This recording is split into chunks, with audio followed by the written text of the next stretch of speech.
This is Meredith for Real, the Curious Introvert, and I'm Meredith. Around here, we explore taboo questions and societal blind spots. Each high contrast guest gives you the layered deep dive you crave, not just the Google results making headlines. My mission, and yours if you choose to accept it, is to inspire curiosity by exploring the nuance and paradox of our world. Each episode is different, so bring your ADD and your earbuds and have a look around. This episode is a remastered favorite and such a great spooky episode because, in true Meredith for Real fashion, it shares some history and culture along with some creepy ghost stories. The first half of the episode, my guest shares some backstory and cultural history of mediumship within the Hawaiian culture. And the second half, we get into some island ghost stories that will make you see Hawaii in a whole new light.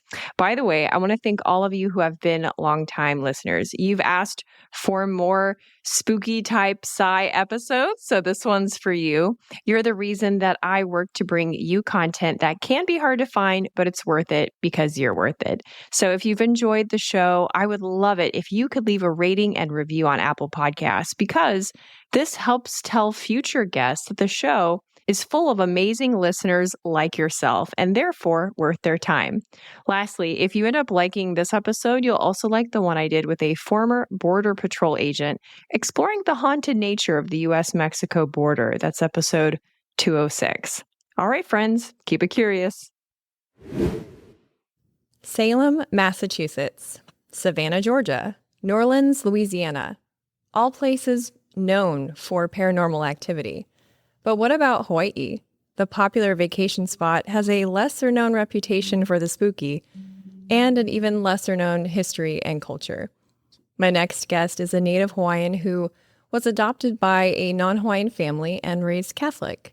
When he was 7, he died during a medical procedure, and his near-death experience left him with some unusual gifts and an open door to connecting back to his culture. He now celebrates over 25 years of owning and operating Hawaii's only locally owned ghost tour company, Mysteries of Hawaii. And today, he's going to talk about all of it, the cultural, the historical, and the paranormal, as we ask the question, is Hawaii haunted? Actor, author, connector of the living and the dead, Lopaka Kapanui. Thanks for being here. Thanks for making time for this. Aloha, good morning. Yeah, I mean, anything that's fun, I have time for. Oh, well, I appreciate that very much. I was, cyber stalking you as one does. I mean that in the most loving and non-psychopathic way possible, of course. But I was learning all about your near-death experience and how afterwards your mom, when you said to her, "Mom, I'm seeing dead people," essentially, and seeing and hearing things that I didn't see and hear before. And her response seemed a little nonchalant. She was like, "Yeah, we're Hawaiian. That's what happens." Can you explain that? What does that mean? My mom herself was also very steeped in a certain spiritual practice that was passed down in our family. And a lot of that involved communicating with particular kinds of spirits, especially broken spirits, people who died without resolving issues. And so when I said that to her, she's like, "Yeah, it's because we're Hawaiian and here's why this is going on. And you're not going to go to hell. You're not evil or anything." And the explanation was just so practical, so common sense and applicable that even at that age, I'm like, really? Yeah, because this was your birth mom, not your adopted parents that you were talking to. Yeah. And so the fortunate thing is, I was able to stay in contact with my biological mom. And after my adopted mom had passed away, communication with my biological mother became a lot more frequent. And so that's how that whole world opened. And in the Hawaiian language, there's no word for supernatural, I understand, because everything is natural, including visits from your ancestors who have passed away. Is that correct? Yeah. And you think about it, it's a very, very Buddhist explanation, because in certain forms of Buddhism, it's important that in order for your life to function clearly, there has to be this oneness with yourself and your surroundings. And the thing about the Hawaiian culture is that within your surroundings are these myriad of gods and beings and lesser beings. And so in ancient times, the Hawaiian people had to depend on their environment for their physical sustenance, but also spiritually, they had to be at one. So everything worked in harmony. And so one of my teachers, knowing what I did, he said, there's really no Hawaiian word for supernatural. He said, if you look in the Hawaiian dictionary, it's a westernized explanation for the supernatural. But he said there's no word in our vocabulary that exists to describe that. And like you just said, because everything functioned naturally as a part of your environment. I kind of like that. I think it's certainly for your progression and your story, it gave you, an anchor, like a sense of like, oh, it's going to be okay. There's no reason to be overly afraid.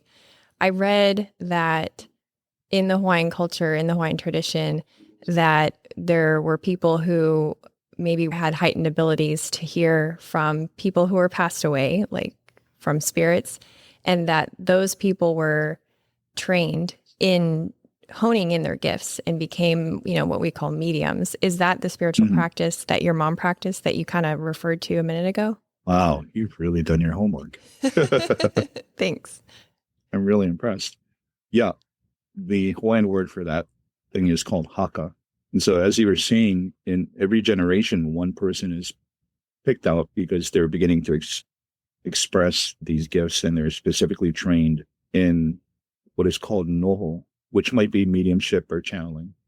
And what happens is that person receives the ancestor who would noho or sit on their shoulders and communicate through them to the family. So that would be a deceased ancestor, an ancient ancestor, or an ancestral god or being.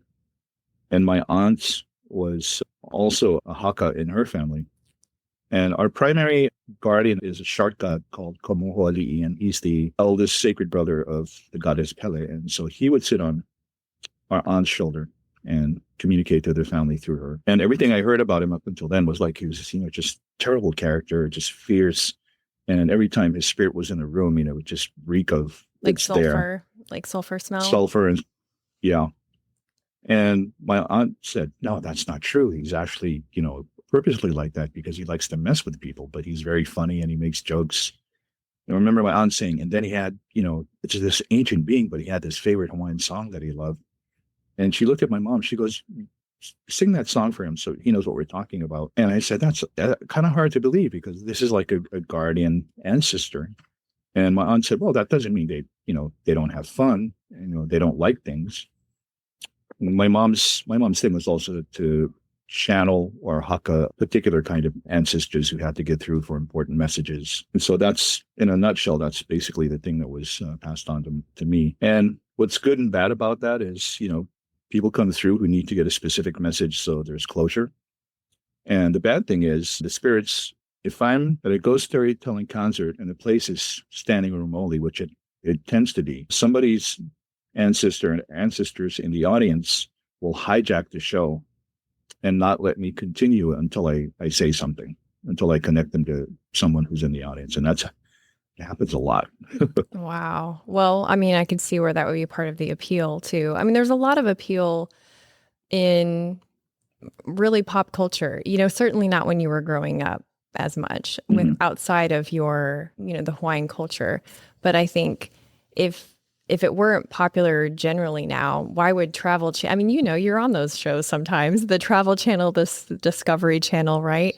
There's I don't know, I was going to say popification. I'm pretty sure that's not a word, but, there's this mainstream version of these sacred traditions that have come about, witches on Instagram and, just all this sort of stuff. And Ouija boards have always been a thing. Is there any part of this that, I don't know, people should approach with caution? Because if you approach it with like it's entertainment and it's fun and it's all nonsense, then people run towards it because they love spooky things, right? Halloween. Right. But if you approach it from an ancestral spiritual tradition, I feel like we should probably have some more respect. And then there's like this middle perspective of, okay, if this stuff is real, shouldn't we be more cautious about what we're letting into our own consciousness? Does any of that make any sense? Absolutely. And the good aspect of working with people, like you said, from Travel Channel, Learning Channel, all that stuff, is once I explain, what's going on, a lot of them have a tendency to say, wait a minute. So this is actually a thing, like it's real. And like, yeah, like, okay, now we got to approach this a bit differently. And so the best way to approach these things is not just with respect, but with some reverence and some common sense. And so here, it's always been a thing, not just in Hawaiian tradition, but now local tradition, to always ask permission, spiritually or just in general, because it's common local courtesy. So, even if you're sitting there and the room is crowded and I have to get by you, I'm not just going to barrel my way through. I'm going to say, hey, Meredith, would it be okay if I pass through here? I see you're having a drink. I don't want to disturb your time with your friends. Really simple stuff. And in situations where, say you're at the volcano and you need to do something, go somewhere, make an offering, it might seem ridiculous, but a lot of us here will speak to the goddess Pele and say, Tutu, I need to go to this place and pick this flower. I know it grows here. It belongs to you. And a lot of times you do get an answer, a wind will come out of nowhere, just this fine mist of rain, and all those things are little signals telling you it's okay. When you talk about intention and permission, you said in another interview that those two concepts, intention and permission, are just really key in Hawaiian culture. And even the illustration that you're giving now of, going up to a place and asking permission to take a piece of the nature with you. How does that play in your tours? Because you're taking a, busload of people to a place that either has historical significance or known paranormal activity. Do you ask permission of the spirits that are there to, hey, I'm bringing all these non-Hawaiian people to tell them the story of you?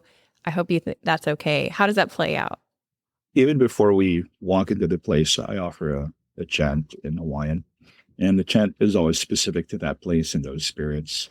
And again, like you just said, it's basically announcing your intention and what you intend to do while you're there, what you're going to do after you leave, and also asking for the protection of everyone in the group. And, to make sure that the journey's safe and it flows well and everybody leaves, feeling good with no attachments. And so a lot of times, a lot of people who live here, along with tourists, are just, kind of like blown away. And they always tell me, I never thought about that. I never thought about announcing my reasons or my intention about anything. But it's important because it raises the energy and the whole experience is at a higher level rather than just walking in and barreling through. Yeah, I like the mindfulness aspect that comes with that. You're really present. You're not just barreling through. Is there a link between ghost storytelling and the preservation of Hawaiian cultural knowledge, do you feel? The thing about ghost storytelling is that in one aspect, it's there to, just scare the hell out of you. In another aspect, there's always a moral lesson as to why you don't do this or why you don't say that. And it's sort of a reminder for us as living people, not only to be connected to our spirituality, but to be respectful and to conduct ourselves in our daily lives in a certain way. And it sounds cliche, but everything works in harmony, in perfect unison. The moment things are out of whack and things are out of balance is when spirits start to pop up and do things that you're not too happy about. And you have a few stories personally of spirits popping up, don't you? God, there's so much trouble. They really are. So many. And I love them all. There's so many interesting stories that's how I came across you is a story rabbit trail. So yeah, I would love to hear ones that stand out to you that you've personally experienced. Okay. Yeah. And a lot of times it's like a Seinfeld episode where they just show up and interrupt, like, what are you doing? They don't know their stage cue, like, and cue the spirit. They're just like, oh, there's people gathered. It's my time to shine. Jazz hands. I know. We had a ghost storytelling concert in the last week of June at a historic Hawaii theater. And the short story is, by the end of the thing, spirits were lining up off stage because they just started coming through and, communicating to people in the audience. There was one woman named Irene Foster who was coming through from the beginning. And toward the end, I said, okay, so this is the fourth time. No one's claimed her, but Irene Foster. And someone in the audience, and it's dark, I can't really see the house, but it's an older man's voice, and he says, Irene J. Foster, I was her caretaker till the end. She passed away. And I said, yes, it was cancer. And he said, yes, it was. And it took her really quick. And she was a beautiful woman and just so full of life. I felt it wasn't fair. And so I said to this man, I couldn't see her. I said, she's here to tell you that she appreciates you being there. In spite of everything else you have, your responsibilities, you made it a point to be with her all the way to the end. And I said, and that's because she was afraid to die alone. And you were there. And the second that happened, everybody else's mom, dad, dog on the stage coming through. Hey, I want to talk to him. Like, oh my God. Oh my gosh. I can't imagine what that would be like. Like, that's just such a foreign concept to me. Tell me, can you share the story of your experience with Pele? Because I love that story specifically because it illustrates like the cultural deepness of the island. And it also teaches a lesson of respect, but it's also happened to you. So to me, it's such a fun trifecta of features. So if you don't mind sharing that story. Yeah, it was 2005. And my wife back then and my daughter were coming back home from something. And I dropped them off at our little apartment, but I had to park in the main street called Date Street. It's this long stretch of road. And I parked, got out of the car on the driver's side and looked up. And there's this old Hawaiian woman, white hair, very dark skin. And it kind of threw me off because she was wearing a black turtleneck sweater and a black and white plaid skirt, like, the Catholic schoolgirl kind of thing.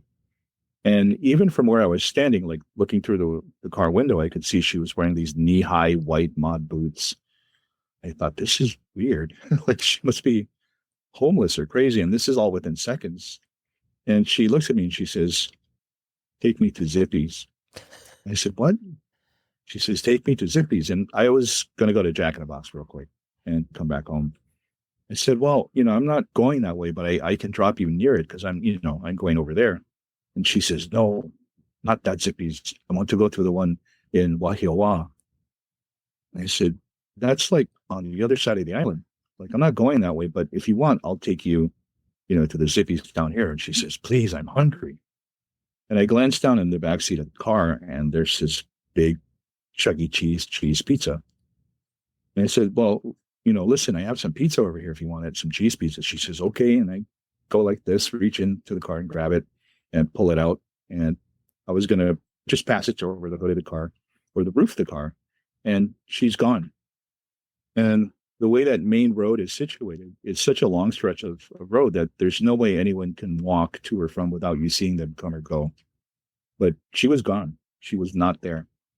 And this is within seconds. And right after that realization, this car just like mad speeds right past me. It's going so fast, you get the jet wash, kind of shakes things. And it blows the intersection and it gets T-boned, like just totally green. Horrible accident. And I realized within those few seconds, that was supposed to be me. Whoa. I was supposed to be that car in that accident. And so it was Pele in this unusual incarnation to sort of distract me and get my attention to face this way and not get in the car, which is what that whole negotiation between going to one place and the other was all about. Wow. That's crazy. And she was just gone. No trace of her at all. Nothing. Just completely gone. Have you ever seen Queen Liliuokalani at all? There was a night when you were able to walk the grounds of the palace in the evening until 11 o'clock. But because of the homeless, they now close it at 6. So the short story, I always offer this particular chant while standing at the bottom of the window looking out because their old room is on the second floor. And the fortunate thing is I saw it, but I thought I was seeing things, so I didn't say anything. But a couple of my friends who were standing behind me also saw it. So we saw the same thing, which is after hours, no one's in the palace because it's this laser security system. So everything is viewed from downstairs in the basement. And during the chant, we saw the curtain sort of part and saw this shadow sort of go like this, and then the thing shut. And that little moment for me was like, oh, wow. And that even now when I'm talking about it, it's just it's just giving me the chills. And you think it was Queen Lily? Oh, definitely. Hey, Curiositors, just a quick pause to show gratitude to our sponsors and give you some special deals.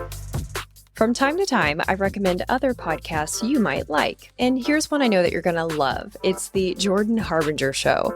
I love it because it's smart without being too highbrow and 1,000% ADD friendly. I know, you love it already. I'm a genuine true fan. When I have time to listen to podcasts just for pleasure, not, guest research, the Jordan Harbinger Show is my automatic choice. It's like when you're hungry and someone asks you what you want, and then before you even have a minute to think about it, you find yourself at Chick-fil-A because, obviously, Jordan's the Chick-fil-A of podcasts. Some of my favorites include the one with the man held hostage by Somali pirates, that's episode 115, and the pain psychologist about how pain lives in the brain, not in the body, episode 661. You can't go wrong with adding the Jordan Harbinger Show to your rotation. It's incredibly interesting, and there's never a dull show. Search for The Jordan Harbinger Show, that's HARB as in boy, IN as in Nancy, GER, on Apple Podcasts, Spotify, or wherever you listen to podcasts. The Florida Panhandle isn't just the home of your favorite podcaster. That's me, by the way. Shameless, I know. But it's also a go-to spot for a lot of families on vacation. Don't plan a Pensacola trip without getting tickets to the UWF Historic Trust. It's good for a whole week, and it's a great indoor activity option. You'll recognize Trader John's, where I record the show, in the Pensacola Museum of History. Get your tickets in person so you can show the agent one of my emails and get $2 off an adult ticket. historicpensacola.org. Now back to the show. Remember to stay till the end, where I give you a sneak peek of next week's episode. You remind me of her. When I was reading about her, she was adopted and she was baptized as Christian, and she wrote a book, All Things That Are Similar to You, and she had a foot in two worlds. She was very much cared for her people, but then she was trying to negotiate what became the takeover by the U.S. of the sovereign kingdom of Hawaii. And she very much wanted to keep the peace, but also preserve this tradition. And the more I read about her, the more she just made me think of you. And that's why I was asking about her. Oh, yeah. I mean, she's definitely there. The great thing about her character, which, isn't normally discussed publicly, is that her husband, John Dominus, had a child with another Hawaiian woman of lesser rank. And today, of course, in those circumstances, it's just total madness and bedlam. Everybody's trying to kill everybody. You see it on all these reality shows. But Queen Liliuokalani, rather than take that route, decided to take the woman in along with the child and raise the child as her own. Wow, I did not know that. That's incredible. And there's so much about Hawaiian culture that I never learned. I feel like there's a link between cultural strength and historical accuracy. And if you can alter the account of history, then you can weaken the links of the cultural connection of an entire people. And the history of Hawaii that I learned, I didn't understand that Hawaii was a sovereign kingdom and that the U.S. did overthrow it, basically, and took the kingdom. Mm-hmm. And we're like, now you're a part of the U.S. We celebrate, and then Hawaii became the 50th state. Oh, gosh, we're skipping over a lot there. Are there parts of Hawaiian history that you wish people would know, more people would know? Well, beyond Kamehameha the Great, there was an endless lineage of other chiefs who did specific things here to preserve the lifeblood of the kingdom. And even when people come here from the continent, what about that king? Is that how it all started? And, they're tearing down the statues of Confederate generals and stuff. How come they don't tear down the king's statue? Because he killed people too. So there's that whole backstory that I think people need to know about to understand who we are, how we began, and why even today we're still very, I don't know what the word is, still very staunch in our cultural history and our cultural spirituality. And so, for instance, if you and I are getting to know each other and we want to welcome you into our circle so that you get a better understanding of how things work. The first thing we're going to do is feed you. And that's just not you coming to our house, sitting down and have a meal to have more exchange, but it's also spiritually feeding you with the kinds of foods that are important to us. That's sort of the thing that bridges the gap. Food here is the great social interactor. Yes. So if you don't get fed, then you know you're not in. You're not in. That is good to know for sure. Well, the overthrowing of the Hawaiian government was very much in the interest of, American business ventures, especially pineapple and sugar production. Mm-hmm. And now it's, it's tourism. And so that's what I find so appealing about like how you live in this world is you really have just such a really beautiful paradox about you that you have a foot with the living, a foot in the dead, a foot in tourism, and a foot deeply in this beautiful Hawaiian culture. And I'm just curious, do you ever see a world in which there's reparation for what the U.S. basically did to the Hawaiian people, how they stripped their right to vote? It's a big cluster, really. Yeah. It's too much to go into in a 30-minute episode. But do you see a world where there's reparation and compromise as far as what was done and what is not even really acknowledged in classrooms now? Is there a version of that you wish were happening? Well, that it is actually being taught in classrooms now. We have Hawaiian language immersion schools here from preschool all the way up to college. And so the younger Hawaiians now have been and are being made aware of that part of the history, but they're also being taught that, okay, this happened. It was not good. We were unfairly treated and all this other stuff. But the teachers and the elders say, but don't live here. Don't get stuck in this. We know what's wrong. We know what has to be righted, but don't stay here. Don't live in this space, because progress can't happen for our people if we're stagnant in this one place. And so, that's the beauty of it. And I think my responsibility, or whatever it is that I'm here for, is, like you said, to bridge that gap, to not only help people who are not from here understand what's going on in all aspects, but also a lot of local people are not aware of that part of our history. And it sort of sounds strange, but that's why on all these, I call them experiences because they're really not tours. And that's why in one part of these experiences, I stop and I start asking everybody, what do you do? What's your job? Everybody is very nice about, sharing what they do for a living, but yet more often than not, you'll see someone else in the group and go, hey, I'm an accountant too. I'm a lawyer. What's your practice? And then there's this friendship that's made on this tour. And people keep in touch with each other through that and through myself. And so that's sort of a way that I have people unknowingly interact. And that's why it's really not a tour. It's just this whole experience. And that's what I tell people at the beginning. This is not my experience. I'm the guy talking, but this is actually about you, all of you, and the collective energy you have brought to this thing will determine the course of how this thing goes tonight. I haven't been on very many experience tours. I've been on mostly historical ghost tours. I would love for you to share about the Night Marchers if you're open to that. And Absolutely. Then I want people obviously to know how they can engage with your company. On the island of Molokai, there was a family that moved from here, Honolulu, to Molokai because the life was just too fast-paced, and they wanted to raise their son in a place that was a lot more open, where people were a lot more kind. And they moved into a house in a place called Ho'olehua on the island of Molokai. And life was great until they noticed that once a month for 4 nights, while they were up listening to the radio or just spending time, the son's bedroom door would open. And they would see him come out of the bedroom and walk down the hallway to the back door leading out to the yard, except he'd walk with his hand over his head. And they would go grab him and bring him back to the room. And they noticed that whenever the son came home from school, he would immediately go to the room, his bedroom, and sit in the left corner and face the left corner and just start talking to someone or something that wasn't there. And a lot of times they would ask him, who are you talking to, by the way? He said, oh, my friend. Oh, what friend is that? The Hawaiian man. He likes me. And, I like talking to him. And they thought nothing about it until this thing, 4 nights every month, walking down the hallway to the back door. And so they were kind of worried that something might have been mentally wrong with their son. And so they moved everything from the right side of the room to the left side.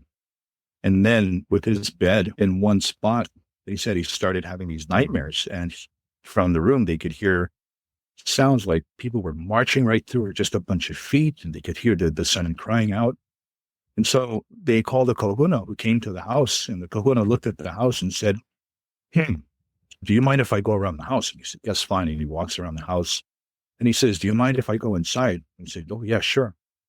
Do you mind if I go into your son's bedroom? He said, no, that's perfectly fine. And he goes into the bedroom, looks around and goes, Then they go inside and he says, underneath the left corner of your son's room is buried a very old Hawaiian man.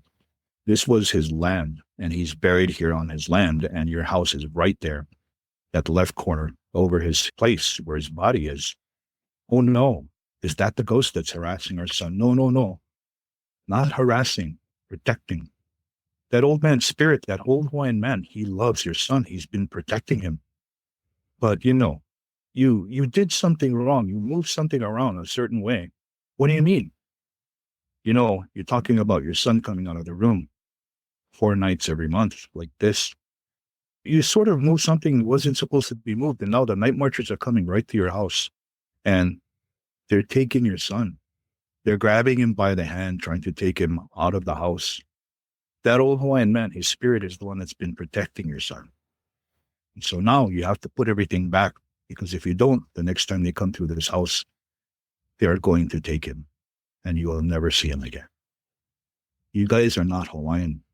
So when night marchers come to a place with no Hawaiians, they always have to take one person. And if you don't do something, you don't listen to me, this time it's going to be your boy.